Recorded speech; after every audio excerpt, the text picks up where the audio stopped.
Diana Ross and Michael Jackson, and it's nice to have you both here tonight. How you doing, Diana? Fine, terrific. Michael, this is your escort tonight, huh? I can't hear you. Is he your escort tonight? Absolutely. Oh, this is my dad. Look. Michael Jackson had millions of fans, but this story starts with the person he admired first. Before the world treated him like an icon, he was still a young boy looking up to someone who felt larger than life to him. But what makes it interesting is that his celebrity crush did not stay a childhood dream. Years later, she became part of his real life. I knew that you were going to be a giant star, I really did. Well, thank you. Yeah, but I didn't know. What I didn't know is that you were going to get so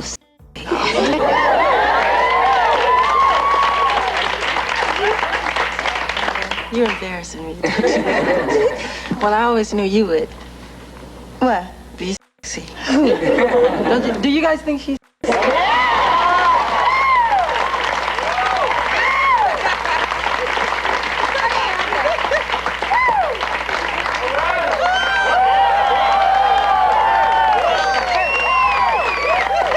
That person was Diana Ross. Michael admired her from a young age, but their connection became much more than a simple crush. Diana helped introduce the Jackson 5, took a special interest in Michael, and saw his star power before the world fully understood it. She was not just someone he watched from far away. She became one of the first major stars to believe in him, guide him, and stay connected to him as he grew. You had such a long relationship with Michael Jackson.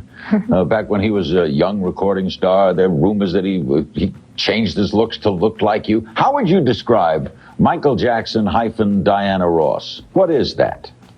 Well, you see, we actually love each other. He's like one of my children. When he started his career, I introduced them on their very first television show, which was the Ed Sullivan Show. And then I had my own television special at that time. And I introduced them, the Jackson 5, on the television special.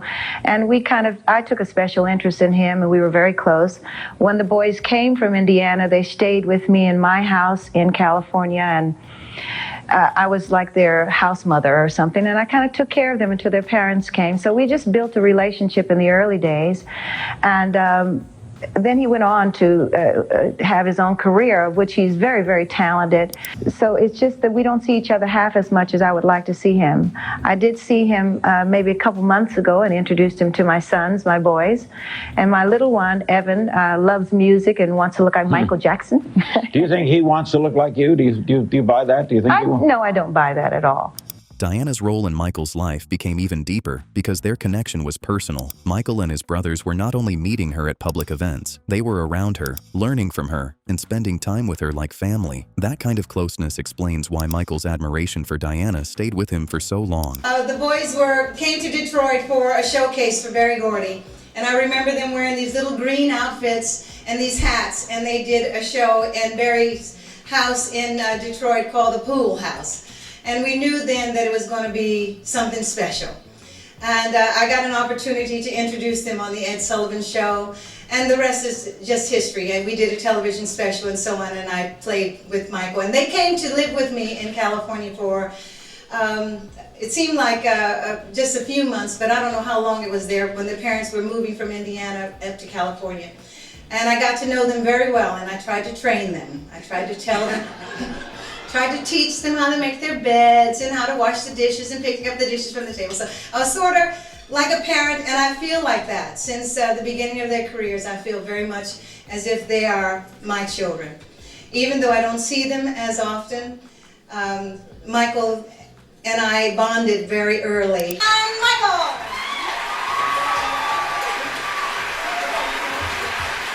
Diana later spoke about their connection as if it were something personal, not just a Motown memory. She did not describe Michael as a random young artist she once helped. She spoke with warmth, like someone who had watched him grow and cared about what he became. That is what makes their history different. Michael's crush may have started young, but their bond kept growing with time. This is the way our relationship has always been. It's real, it's on the moment. I don't see them all the time. As Michael grew older, their closeness also became visible to the public. He was no longer just the young boy who admired Diana. He was now standing beside her as a co-star and friend. The way they walked together felt natural, like two people who already had real comfort with each other. Diana looked proud to stand with him, and Michael looked like someone living a dream that had become real. Michael, Diana, 1 quick minute. Tonight is a night for film. What are your plans in film coming up? We're going to do something soon. He's going to play my son. How do you feel about that? It's great.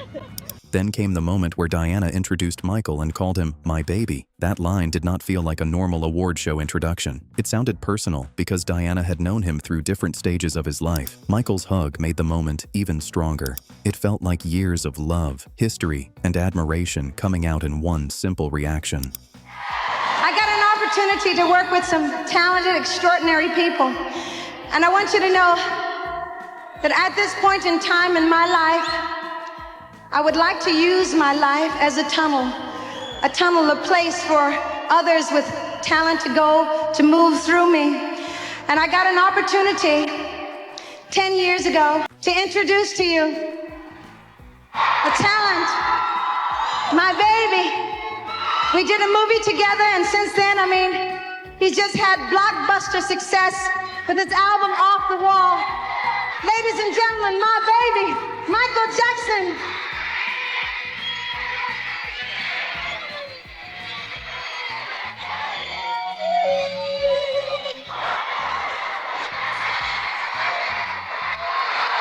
Diana's introduction also shows that Michael was not just another famous name to her. She had known him through different stages of his life, from a young talent to a global icon. The way she speaks about him carries real pride. It feels personal, not scripted. Michael may have admired her first, but Diana clearly had deep love and respect for him too. I know you know that Michael and I are like family.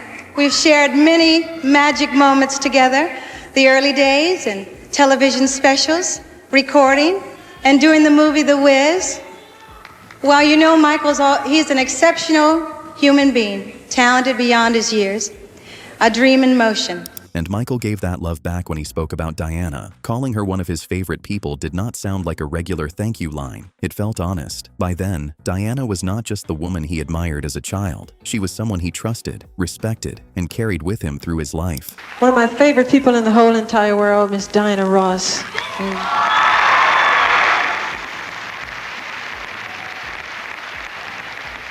She's been such a special friend to me and has taught me so many incredible, important things. And I'm just so honored that she came here. You had to dance, right? Their bond also lasted beyond public appearances. Diana said distance did not change how close they were. Even when time passed, she still cared about him and wanted to know if he was okay. That shows this was deeper than a normal celebrity friendship. Michael admired her as a child, but later Diana became someone who worried about him, protected him, and loved him in a very real way. Somehow, no matter where we are, there's this relationship. It's a friend. When we see each other, it's just like we saw each other yesterday. So I haven't seen Michael recently. I really always want to be in touch with him. I feel like I always want to know if he's okay, because I think he's delicate, and I feel like he's somebody that I care about. And if anybody has anything bad to say about him, don't say it to me, because I don't want to hear it, because he's someone I love and I care about a lot. That loyalty became clear when Diana defended Michael in public. She was not just remembering old times or praising his talent. She was standing up for someone she truly knew. When people judged him, Diana spoke about him with love and protection. For Michael, who had admired her since he was young, that kind of loyalty must have meant a lot. Michael and I had a close relationship because we just became really very, very close. It's been said that Michael Jackson underwent plastic surgery to make himself look more like you. I don't think so. Is that true? No, I don't think he has. No one's ever told me. He's never told me that. I don't think so. But is it unnerving for you to have a young man that's undergone plastic surgery to make himself look like you? Well, I don't think he's trying to look like me. I really don't. I think he wants to look like what he perceives as makes him feel happy about himself, you know? I don't think he's trying to look like me. I do think he's quite beautiful, though, by the way. And when someone tried to make fun of Michael, Diana did not stay quiet. She stepped in and reminded people that he was someone she loved. She understood there was more to him than jokes, rumors, and headlines. That is what makes their story so special. What began as a young boy's crush grew into a lifelong bond built on admiration, care, loyalty, and history. Could be part of my family. Yes. We have a lot of the same bone structure and a lot of skin color. Well, Michael does now because he's had it all done. You take that as a compliment? You cannot. I refuse you to insult Michael. He's a friend of mine. I love him. I get real serious when I talk about Michael. And I think we should really kind of look at his life with compassion. He makes incredibly good, I want to say, the bad word. Good How music. bad? If you enjoyed the video, make sure to like, subscribe, and share your thoughts in the comments.